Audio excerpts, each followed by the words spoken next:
Bonjour, chers frères et sœurs. Voici les intentions de la célébration du lundi 19 mai 2020. Messe en l'honneur de Notre-Dame de Montlégion pour le repos des âmes de Camille et Christophe Pomeleni et les âmes de purgatoire, des âmes de Raphaël, Salakon, Godonou, des défunts de la famille Mianwade et des âmes de purgatoire. Messe en l'honneur du Saint-Esprit, de la Vierge Marie, de Notre-Dame de Lourdes, de Notre-Dame de la Délivrance et la Cour Céleste, pour la guérison des malades et la libération des prisonniers, et pour les intentions particulières de Christophe Pomelin. De la Sainte Trinité, la Sainte Famille, Notre-Dame du Rosaire et la Cour Céleste, pour la protection divine sur les descendants de Zacharie Ganglo, leurs époux et épouses, afin que la puissance divine détruise les forces du mal dans leur vie, et pour des intentions particulières. De l'Esprit Saint, de Notre-Dame des Victoires, de Saint-Michel Archange, pour la délivrance, la guérison, la protection de Denise, son époux et de leurs enfants. En l'honneur de la Sainte Trinité, la Vierge Marie et la Cour Céleste, pour avoir sauvé Anselme d'un accident de circulation, pour ses intentions particulières et celles de sa famille. Messe pour le repos de l'âme de Albert Babagbeto et les âmes de purgatoire. Messe pour le repos des âmes de Bienvenue Okunde, Anne-Marie, Flora et Teka et les âmes de purgatoire. Messe aux intentions de Monsieur Ousmane. Messe en l'honneur de la Sainte Trinité, de Saint Joseph, de Notre-Dame de toute grâce, pour la bonne marche des activités des sociétés God Grace Distribution Benin et Pan-African Saving and Laos Cameroun, pour la protection et la bénédiction divine sur le personnel et les clients. Sanctifiante célébration à chacun et à tous.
Au nom du Père et du Fils et du Saint-Esprit, Amen. La grâce de Jésus notre Seigneur, l'amour de Dieu le Père et la communion de l'Esprit Saint soient toujours avec vous. Et avec votre esprit. Préparons-nous à la célébration de l'Eucharistie en reconnaissant que nous sommes pécheurs. Seigneur, accorde-nous ton pardon. Nous avons péché contre toi. Montre-nous ta miséricorde. Et nous serons sauvés. Que Dieu Tout-Puissant nous fasse miséricorde, qu'il nous pardonne nos péchés et nous conduise à la vie éternelle. Amen. Seigneur, prends pitié. Seigneur, prends pitié. Ô Christ, prends pitié. Ô Christ, Seigneur, prends pitié. Seigneur, prends pitié. Prions le Seigneur. Garde à ton peuple sa joie, Seigneur. Toi qui refais ses forces et sa jeunesse, tu nous as rendu la dignité de fils de Dieu. Affermez-nous dans l'espérance de la résurrection. Par Jésus-Christ, ton Fils, notre Seigneur et notre Dieu, qui vit et règne avec toi et le Saint-Esprit, maintenant et pour les siècles des siècles. Amen.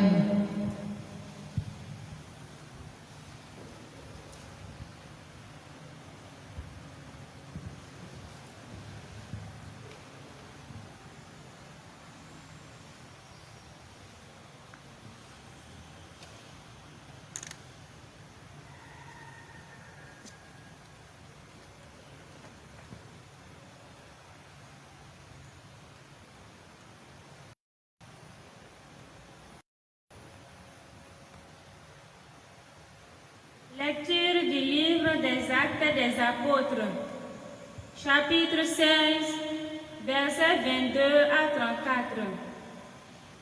En ces jours-là, dans la ville de Philippe, la foule se déchaîna contre Paul et Silas. Les magistrats ordonnèrent de leur arracher les vêtements pour leur donner la bastonnade. Après les avoir roués de coups, on les jeta en prison, en donnant aux geôliers la consigne de les surveiller de près. Pour appliquer cette consigne, il les mit tout au fond de la prison, avec les pieds coincés dans des blocs de bois. Vers le milieu de la nuit, Paul et Silas priaient et chantaient les louanges de Dieu, et les autres détenus les écoutaient. Tout à coup, il y eut un violent tremblement de terre qui secoua les fondations de la prison. À l'instant même, toutes les portes s'ouvrirent et les liens de tous les détenus se détachèrent. Le geôlier, tiré de son sommeil, vit que les portes de la prison étaient ouvertes. Croyant que les détenus s'étaient évadés, il dégaina son épée et il était sur le point de se donner la mort. Mais Paul se mit à crier d'une voix forte: « Ne va pas te faire de mal. Nous sommes tous là. » Ayant réclamé de la lumière, le geôlier se précipita et tout tremblant se jeta aux pieds de Paul et de Silas. Puis il les emmena dehors et leur demanda: « Que dois-je faire pour être sauvé, mes seigneurs ?» Ils lui répondirent: « Crois au Seigneur Jésus, et tu seras sauvé, toi et toute ta maison. » Ils lui annoncèrent la parole du Seigneur, ainsi qu'à tous ceux qui vivaient dans sa maison. À l'heure même, en pleine nuit, le geôlier les amena pour laver leurs plaies.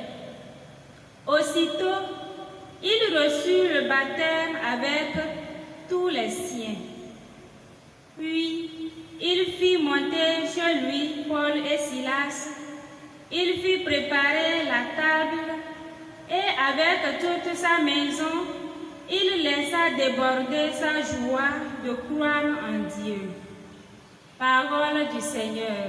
Nous rendons grâce à Dieu. Ta main droite me sauve, Seigneur. Ta main droite me sauve, Seigneur. De tout mon cœur, Seigneur, je te rends grâce. Tu as entendu les paroles de ma bouche. Je te chante en présence des anges. Vers ton temple sacré, je me prosterne. Ta main droite me sauve, Seigneur. Je rends grâce à ton nom pour ton amour et ta vérité, car tu élèves au-dessus de tout ton nom et ta parole. Le jour où tu répondis à mon appel, je fis grandir en mon âme la force. Ta main droite me sauve, Seigneur. Ta droite me rend vainqueur. Le Seigneur fait tout pour moi. Seigneur, éternel est ton amour. N'arrête pas l'œuvre de tes mains. Ta main droite me sauve, Seigneur.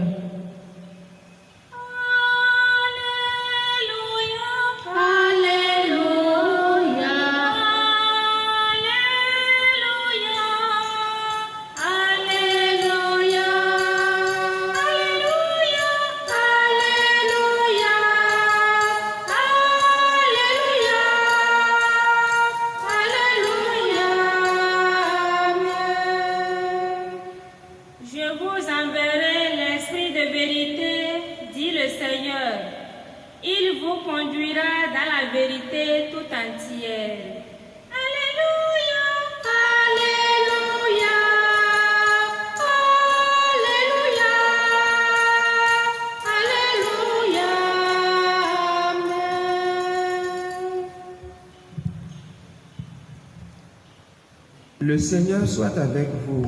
Et avec votre esprit. Évangile de Jésus-Christ selon Saint Jean. Gloire à toi, Seigneur. En ce temps-là, Jésus disait à ses disciples, « Je m'en vais maintenant auprès de celui qui m'a envoyé, et aucun de vous ne me demande, « Où vas-tu » Mais parce que je vous dis cela, la tristesse remplit votre cœur. Pourtant, je vous dis la vérité. Il vaut mieux pour vous que je m'en aille, car si je ne m'en vais pas, le défenseur ne viendra pas à vous. Mais si je pars, je vous l'enverrai. Quand il viendra, il établira la culpabilité du monde en matière de péché, de justice et de jugement. En matière de péché, puisqu'on ne croit pas en moi.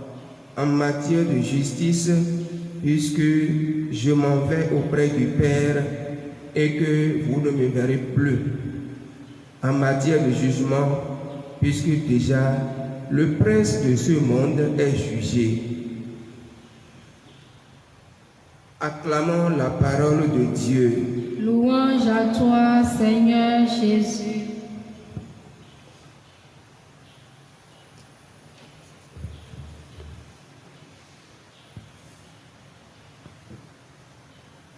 Fils et filles bien-aimés de Dieu, chers frères et sœurs, dans l'évangile que nous venons d'écouter, deux points essentiels retiennent notre attention. Le premier, la tristesse des disciples, parce que le Maître va les quitter. Le Maître s'en va auprès du Père. Le deuxième point, la mission du Paraclet, la mission de l'Esprit que Jésus enverra d'auprès du Père. Et cette mission qui a deux volets, une mission vis-à-vis des apôtres et une mission vis-à-vis du monde. La tristesse des disciples. Évidemment, quand Jésus fait ses adieux à ses disciples, ils ont compris que c'est la fin. Il va s'en aller auprès du Père. Cette séparation leur est difficile, surtout parce que dans leur manière de percevoir la chose, ils pensent que l'espoir que nous avons mis en Jésus, notre espérance en lui, tout finit. La révélation qu'il a commencé à nous faire du Père va s'arrêter. Et qu'est-ce que nous allons devenir? Donc, ils vont pressentir l'expérience du vide qu'ils feront, un peu comme quand un être cher sur qui nous comptons vient à nous laisser brusquement, ce que cela crée comme chagrin, comme désarroi, comme tristesse. Mais Jésus va leur dire ceci: c'est bien pour vous que je m'en aille vers le Père. Et s'il dit c'est bien que je m'en aille, il explique: parce que si je n'y vais pas, l'Esprit ne vient pas vers vous. Mais avant de passer à l'Esprit ne vient pas vers vous, comprenons déjà ce qu'il dit là. C'est bien pour vous que je m'en aille vers le Père, le fait d'aller vers le Père. Et nous, aujourd'hui, chrétiens, nous savons qu'il n'ira pas vers le Père sans passer par sa passion, sa mort et sa résurrection. Donc, c'est le creuset par lequel il va vers le Père. Et dans l'ensemble des éléments de ce creuset, il y a un élément très important. Il meurt, mais il va ressusciter. Et sa résurrection, comme Saint Pierre l'a bien souligné le jour de Pentecôte, vient comme une confirmation de l'annonce de la parole de Dieu, une confirmation de la révélation, puisque déjà dans le psaume 15, il est dit que le juste ne connaîtra pas la corruption du tombeau. Le Père le ressuscite pour dire, mais le juste, c'est lui. Tout ce qu'il a dit, il faut y croire. Et en fonction de cela, quand l'Esprit va être donné aux apôtres, eux vont être raffermis dans la foi en Jésus, la foi en la résurrection, et ils vont être constitués porteurs de cette bonne nouvelle. Et c'est ça la mission de l'Esprit vis-à-vis des apôtres. Il va les aider à entrer dans une perspective de relecture de l'enseignement de Jésus à partir de l'élément de la résurrection. Et lui, il sera la lumière qui les éclaire, et il sera aussi celui qui leur rappelle tout ce que le Maître a dit. Maintenant, par rapport au monde, le monde, c'est ceux qui ont accusé Jésus, ceux qui l'ont condamné à mort. Et de quoi est-ce qu'ils l'ont accusé? Ils ont accusé Jésus d'être pécheur, d'être le blasphémateur, parce que ce qu'il dit du Père n'est pas acceptable. Si Jésus est jugé blasphémateur, pécheur et mis à mort, et que celui qu'on croit défendre en le tuant, dont le Père ressuscite Jésus, cela signifie quoi? Qu'en réalité Jésus n'a jamais été pécheur, il n'a jamais été blasphémateur. C'est ceux qui l'ont tué, ceux qui l'ont accusé de pécheur, qui sont les vrais pécheurs. Et c'est ce que l'Esprit du Seigneur, agissant dans les apôtres, va démontrer. Eux, ils pensent qu'ils sont justes en tuant quelqu'un. Dans la résurrection du Christ, la justice change de côté. C'est plutôt lui qui est juste en leur pardonnant tout ce qu'ils font de mal. Père, pardonne-leur, car ils ne savent pas ce qu'ils font. Eux, ils pensent que la justice, c'est de condamner, c'est de tuer, c'est de massacrer. Mais lui, il manifeste la justice en disant: Dieu n'aime pas la violence. Dieu est un bon Père, Dieu pardonne. Et en cela, qu'est-ce qui se passe? Il se passe que le monde qui s'est constitué ennemi de Jésus, ce monde-là passe. Donc, en matière de jugement, le monde-là a péri. Le prince de ce monde est jugé. Et tout ce que nous disons là, nous en avons comme un déploiement, une manifestation dans la mission des apôtres. Nous avons écouté dans la première lecture l'histoire de Paul et de Silas. Déjà hier, ils étaient à Philippe. Et arrivés à Philippe, ils cherchent un lieu de culte, une synagogue, et ils n'en trouvent pas. Ils vont vers le rivage, et là ils trouvent des gens, ils commencent à annoncer la bonne nouvelle. Mais il y a une chose qu'il faut savoir. Nous sommes dans une colonie romaine, on n'est pas en Israël. Et dans les colonies romaines, l'histoire raconte que les Juifs ne peuvent pas faire de la propagande de leur foi. Or, eux, ils sont des Juifs. Et ils commencent à faire de la propagande. Et quelle propagande encore? Ils ne parlent même pas de la foi juive. Ils parlent de la foi en un certain Jésus. Et cela embête, cela dérange. Ils ont été dénoncés aux magistrats. Les magistrats les arrêtent. On les fait se déshabiller, on les déshabille, on les bastonne et on les met en prison. On coince leurs pieds et leurs mains dans des blocs de bois pour qu'ils ne fuient pas. On met un geôlier qui est tenu de les surveiller de près. Et puis, dans cette prison, ils vont commencer à chanter les louanges du Seigneur. Ils vont commencer à louer Dieu. un peu comme pour dire, si nous avons été jugés dignes de subir des sévices pour le nom de Jésus, que son nom soit béni, que l'Esprit qui nous donne cette force soit béni. Et puisque l'Esprit est invisible et qu'il est toujours avec les disciples, l'Esprit va agir. Tout va se mettre à trembler. Et dans l'invisible, l'Esprit va ouvrir les portes de la prison. Il va débloquer tous les prisonniers, sans exception. Il ne débloque pas seulement Silas et Paul, qui sont consacrés à lui, mais il libère tout le monde. Vous voyez, quand la lumière arrive dans un enclos qui est sombre, tout est éclairé. Et qu'est-ce qui va se passer si vous étiez à leur place et qu'on vous a libéré? Vous allez attendre? Moi, de toutes les façons, le premier réflexe avant de réfléchir sera de prendre la tangente et de partir. Mais s'ils partaient, est-ce que la bonne nouvelle qu'ils annoncent va porter du fruit? Je ne pense pas. Parce que s'il partait, vous avez vu le réflexe de ce geôlier, il sait que s'il paie ses prisonniers, on va le tuer, il préfère se donner la mort. Il va se donner la mort. Sa famille va être privée du père de famille. Et puis ils vont rentrer eux-mêmes dans un chagrin, dans une révolte contre ces gens-là. Parce qu'ils vont d'abord penser que c'est eux qui l'ont tué. Et quand on va peut-être établir qu'ils se sont enfuis et lui, il s'est tué, on va dire, mais ils sont disciples de quel Jésus? Ils annoncent quel Dieu? Ils annoncent quel bonheur? Quand ils tuent un père de famille et mettent toute la famille dans le chagrin, vous imaginez, cette famille va être complètement révoltée. Quel que soit ce qu'on leur dira de Jésus, ils ne seront plus jamais prêts à accepter cette parole, cette bonne nouvelle. Et les familles alliées, les parents, vous vous rendez compte? Donc le mal va commencer à régner à nouveau dans la force de l'Esprit Saint qui défend les apôtres contre des bêtises. Paul et Silas vont rester là, tranquilles, mais ils vont fixer les yeux sur le geôlier. Et dès que lui va être tiré de son sommeil et qu'il va vouloir poser ce acte, Paul lui dira, écoute, nous sommes là. C'est de là que commencera la conversion du geôlier. Il va demander de la lumière, il va regarder, il va les prendre, il va écouter maintenant la bonne nouvelle qu'ils annoncent. C'est les disciples qui ont été jugés et qui ont été mis en prison.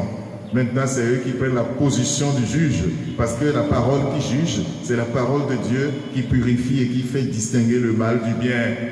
Il va laver leurs plaies comme s'ils vénéraient les plaies de Jésus dans leurs plaies, parce que par ces blessures, nous sommes guéris, nous sommes sauvés.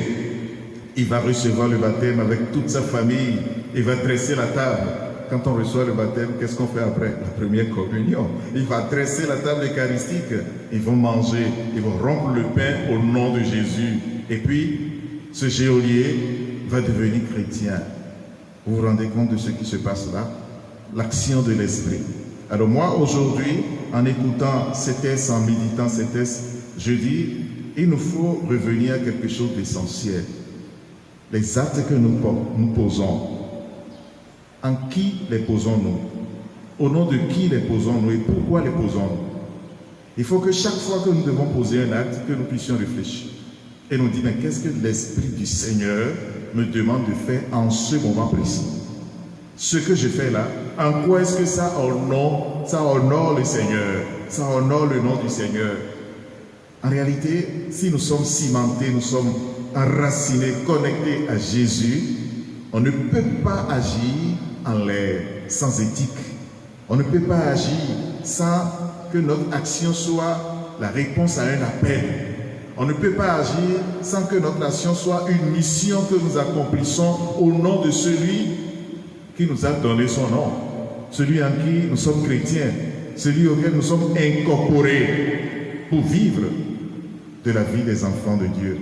Demandons donc au Seigneur de nous donner la grâce de ce discernement dans l'action, un peu comme Paul et Silas l'ont fait, pour que par nous, son nom soit toujours magnifié, glorifié et annoncé.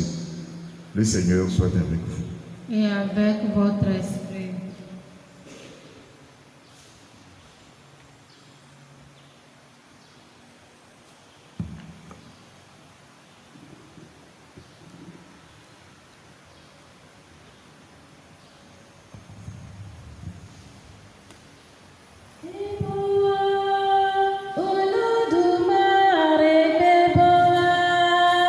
Baba, yeah, Beba,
sacrifice de toute l'Église.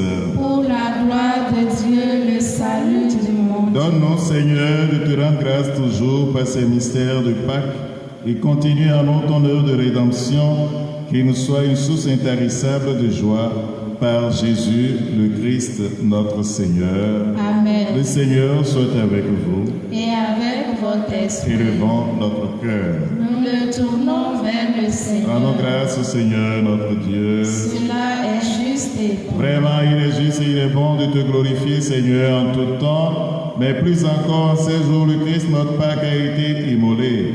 En détruisant un monde déchu, il fait une création nouvelle. Et c'est de lui que nous tenons désormais la vie qu'il possède en plénitude. C'est pourquoi le peuple des baptisés, rayonnant de la joie pascale, exulte par toute la terre, tandis que les anges dans le ciel chantent sans fin l'hymne de ta gloire. Saint, Saint, Saint, le Seigneur Dieu de l'univers, le ciel et la terre sont remplis de ta gloire. Hosanna au plus haut des cieux. Béni soit celui qui vient au nom du Seigneur. Hosanna au plus haut des cieux. Toi qui es vraiment saint, toi qui es la source de toute sainteté, Seigneur, nous te prions. Sanctifie ces offrandes en répandant sur elles ton esprit, qu'elles deviennent pour nous le corps et le sang de Jésus, le Christ, notre Seigneur. Au moment d'être livré et d'entrer librement dans sa passion, il prit le pain, il rendit grâce, il le rompit et le donna à ses disciples en disant: Prenez et mangez-en tous, ceci est mon corps livré pour vous.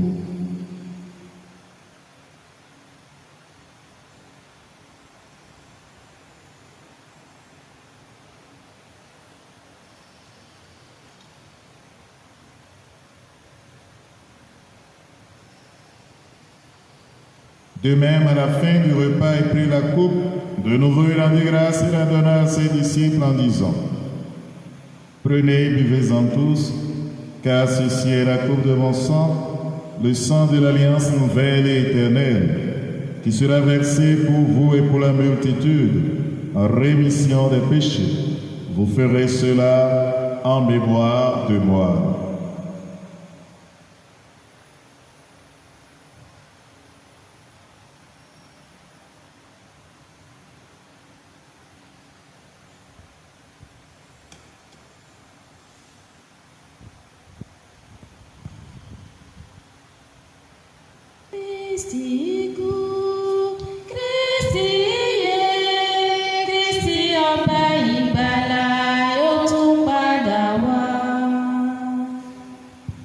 Faisant ici mémoire de la mort et de la résurrection de ton Fils, nous t'offrons, Seigneur, le pain de la vie et la coupe du salut, et te rendons grâce car tu nous as choisis pour servir en ta présence. Humblement, nous te demandons qu'en ayant part au corps et au sang du Christ, nous soyons rassemblés par l'Esprit Saint en un seul corps. Souviens-toi, Seigneur, de ton Église répandue à travers le monde. Fais-la grandir dans ta charité avec le pape François, notre évêque Roger, et tous ceux qui ont la charge de ton peuple. Souviens-toi aussi de nos frères qui se sont endormis dans l'espérance de la résurrection. Souviens-toi de tous ceux pour qui nous célébrons cette Eucharistie, des victimes du Covid-19, des défunts de notre communauté paroissiale et de tous les hommes qui ont quitté cette vie.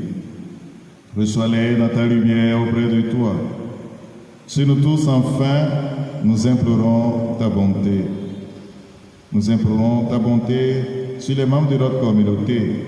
Nous implorons ta bonté pour tous ceux qui te rendent grâce de façon spéciale en ce jour, sur tous ceux qui nous demandent de prier pour eux.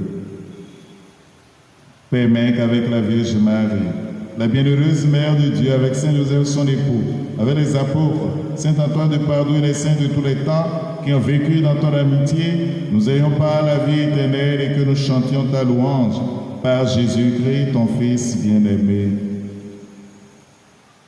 Par lui, avec lui et en lui, à toi, Dieu le Père Tout-Puissant, dans l'unité du Saint-Esprit, tout honneur et toute gloire pour les siècles des siècles. Amen.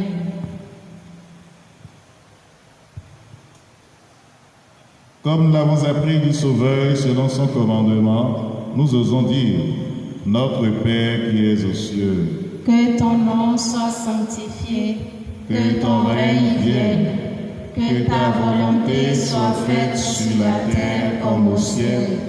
Donne-nous aujourd'hui notre pain de ce jour. Pardonne-nous nos offenses, comme nous pardonnons aussi à ceux qui nous ont offensés. Et ne nous laisse pas entrer en tentation, mais délivre-nous du mal. Délivre-nous de tout mal, Seigneur, dans la paix à notre temps. Par ta miséricorde, libère-nous du péché, rassure-nous devant les épreuves. En cette vie, nous espérons le bonheur que tu promets et l'avènement de Jésus-Christ, notre Sauveur. Car c'est à toi qu'appartiennent le règne, la puissance et la gloire pour les siècles des siècles. Seigneur Jésus-Christ, tu as dit à tes apôtres, je vous laisse la paix, je vous donne ma paix.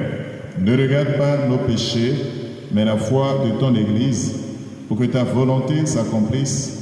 Donne-lui toujours cette paix et conduis-la vers l'unité parfaite, toi qui règnes pour les siècles des siècles. Amen. Que la paix du Seigneur soit toujours avec vous. Et avec votre esprit. Agneau de Dieu qui enlève le péché du monde, Prends pitié de nous. agneau de Dieu qui enlève le péché du monde, Prends pitié de nous. agneau de Dieu qui enlève le péché du monde, Donne-nous la paix. Heureux les invités au repas du Seigneur. Voici l'agneau de Dieu qui enlève le péché du monde. Seigneur, je ne suis pas digne de te recevoir, mais dis seulement une parole et je serai guéri. À tes pieds, ô mon Jésus, je me prosterne. Et je t'offre le repentir de mon cœur contré, qui s'abîme dans son néant et dans ta sainte présence. Je t'adore dans le saint sacrement de ton amour, désireux de te recevoir dans la pauvre demeure que t'offre mon cœur. En attente du bonheur de la communion sacramentelle, je veux te posséder en esprit. Viens à moi, ô mon Jésus, pour que je vienne à toi. Que ton amour enflamme tout mon être pour la vie et pour la mort. Je crois en toi, j'espère en toi, je t'aime. Amen.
Supplions encore le Seigneur.